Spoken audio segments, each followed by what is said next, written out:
네, 여러분 안녕하십니까. 9월 30일 월요일 아침 매일 성경 묵상 함께 나누겠습니다. 오늘은 열왕기하 15장 뒷부분인데요. 23절에서 38절까지 말씀을 함께 살펴보겠습니다. 유다왕 아사랴 제50년에 문하햄의 아들 부가히야가 사마리아에서 이스라엘 왕이 되어 2년간 다스리며 여호와 보시기에 악을 행하여 이스라엘로 범죄하게 한 느바스 아들 여로보암의 죄에서 떠나지 아니한지라. 그 장관 르마의 아들 베가가 반역하여 사마리아 왕궁 호이소에서 왕과 아르곡과 아리엘을 죽이되 길르앗 사람 50명과 더불어 죽이고 대신하여 왕이 되었더라. 아멘. 오늘 본문의 내용을 통해 반복되는 반역의 역사, 반복되는 반역의 역사라는 제목으로 하나님 말씀 증거하겠습니다. 북이스라엘의 나라는 이제 점점 더 기울고 있습니다. 하나님이 선택하신 다윗 왕가인 남유다는 굉장히 작은 나라였지만 그나마 하나님의 율법 체계 근거에서 통치하는 왕들이 간혹 있었지만 북이스라엘은 하나님을 떠난 여로보암의 신앙, 즉 금송아지 신앙, 우상의 신앙을 따라 하나님을 비슷하게 만들어 놓고 섬겼죠. 그거는 결국 그 큰 나라는 결국 이렇게 계속해서 예후의 4대에 걸친 왕조가 끝이 나고는 왕조라 할 수 없는 2년 만에 반역하고 또 몇 년 만에 반역하고 또 그러한 일들이 계속 오늘 반복됩니다. 그래서 북이스라엘 왕들이 계속 반역에 의해서 갈려 나가는 것을 보게 됩니다. 그래서 혼돈의 나라가 되어 버리지요. 그래서 계속해서 갈려 나가는 것입니다. 어떤 왕들은 뭐 1년, 2년, 뭐 어떤 왕들은 몇 달 만에 그렇게 죽어나가는 일들이 생기는 것이죠. 이것이 과연 북이스라엘이 어디에 기반을 두고 나라가 세워졌는지를 잘 보여주는 사건이라고 할 수 있겠습니다. 그래서 계속해서 부가야가 통치하다가 베가가 통치하다가 또 호세아가 반역했다가 이런 일들이 연이어 이어지면서 나라는 완전히 극도로 혼돈에 빠지는 그러한 모습을 보게 됩니다. 여러분, 왕이 1, 2년 만에 또는 뭐 몇 년 만에 계속 반역을 해서 일으킨다면 백성이 얼마나 불안하겠습니까? 그리고 왕이 된 자도 언제든지 자기도 자기가 반역한 것처럼 곧 죽을 수도 있다는 그 불안감에 점점 악하게 통치하게 되어 있는 것입니다. 여러분, 이것은 정당하고 타당하고 합당하고 또 정당한 절차에 의해서 어떤 리더의 자리에 오르지 않을 때 일어나는 현상입니다. 특별히 이스라엘은 하나님의 말씀에 따라서 하나님이 택한 자, 너희 형제 중에 하나님이 택한 자를 세우라고 오래전에 출애굽기에 보면은 모세를 통해 나중에 왕을 세워달라고 할 때 너희 형제 중에서 하나님이 택한 자에게 기름 부어 세우라고 말씀했습니다. 그런데 이 반역을 일으켰다는 것은 누구든지 왕이 될 수 있다는 그 교만과 또 선대 왕들이 이미 그렇게 했기 때문에 반역으로 자리 잡은 왕은 또 다른 반역으로 끝이 나는 이 악순환을 보여주고 있는 것입니다. 사랑하는 여러분, 우리가 신앙의 길을 걸어가고 이 세상 속에 살아가면서 늘 잊지 말아야 하는 것은 하나님의 말씀에 기반하지 않은 것은 정당성이 없는 거예요. 그러니까 신앙적으로 볼 때 하나님의 말씀에 근거하지 않는 신앙, 그 말씀에 근거하지 않는 교회, 그 말씀에 근거하지 않는 우리가 하는 어떤 일들과 사회 활동들, 그런 것들을 우리가 점검할 필요가 있는 거예요. 그렇지 않으면 계속해서 악순환이 반복되는 것이죠. 그래서 오늘 이 북이스라엘이 바로 그런 것입니다.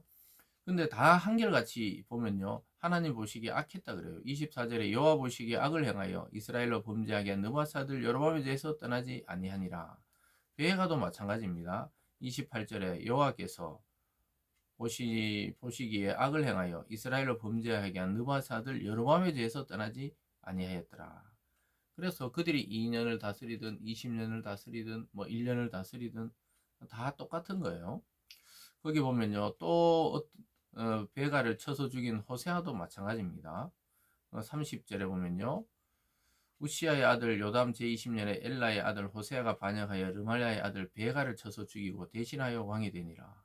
벌써 몇 명입니까? 부가히야, 또 베가, 또 호세아, 이 세 왕들이 뭐 계속 반역으로 나라를 차지했는 것이죠.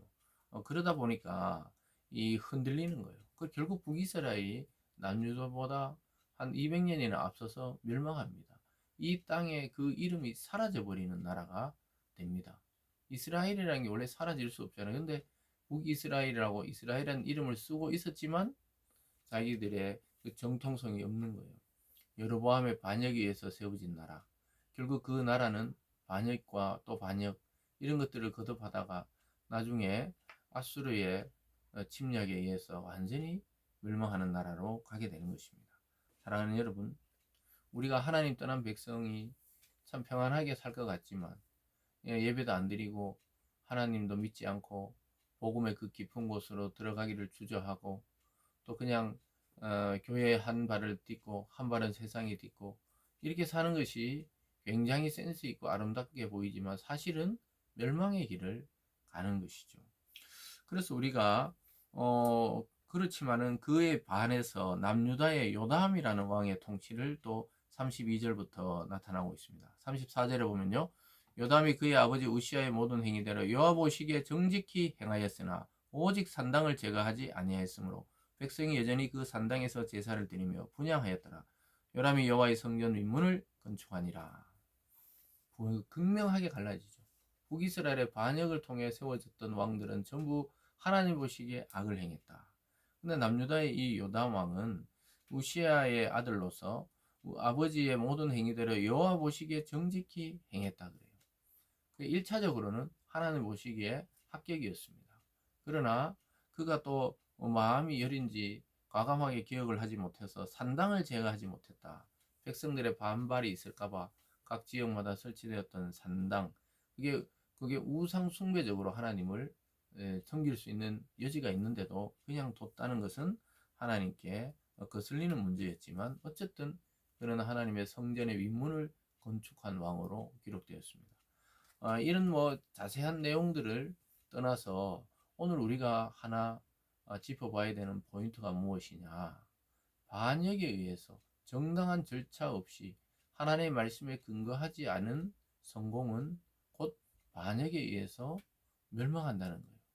그러나 남유다가 아주 작은 두 지파로 유지되고 있었지만 하나님의 말씀과 다윗 왕가를 통해 세워졌던 왕들은 하나님 보시기에 정직히 행하는 경우가 많았다는 것입니다. 그래서 우리의 평판이나 우리의 최종적인 인생의 결정을 누가 하시느냐? 하나님이 하신다는 사실입니다. 왕들이 다 살고 나서 그 하나님 보시기에 악했다. 하나님 보시기에 정직했다. 이것이 가장 중요했듯이 저와 여러분의 인생에서 오늘날 그리스도 안에 왕 같은 제사장으로 살아가는 우리들의 삶은 하나님이 평가할 것입니다.